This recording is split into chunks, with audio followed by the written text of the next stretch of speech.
Bili hatma ya Mkenya aliyehukumiwa kunyongwa nchini Vietnam kwa kupatikana na hatia ya kuingiza dawa za kulevya nchini humo. Margaret Nduta alitarajiwa kunyongwa hapo jana, huku sasa Wizara ya Mambo ya Kigeni nchini ikisema inatumia ubalozi wake nchini Thailand katika juhudi za lala salama kujaribu kumwokoa. Brenda Wanga ana maelezo zaidi ya taarifa hiyo.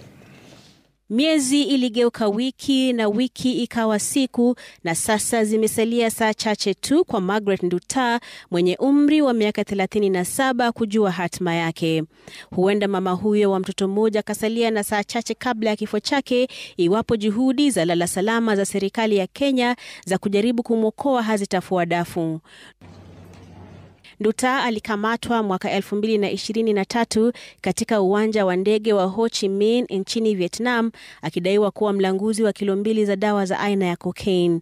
Nduta alishtakiwa na kupatikana na hatia na kisha akahukumiwa kifo.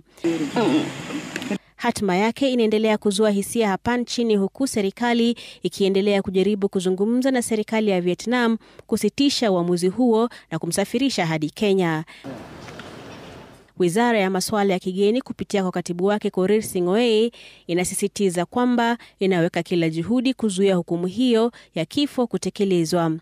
Sing'oei aliambia runinga ya Citizen kwamba serikali inatafuta msamaha rasmi na ilikuwa na matumaini kwamba juhudi zake angalau zingempa Nduta siku chache na familia yake. Wakati huo huo, serikali inasema imewatuma maafisa wake kutoka mji jirani wa Kenya ina uwakilishaji wa kidiplomasia kwenda Vietnam katika juhudi za hivi karibuni za kuokoa maisha ya Nduta.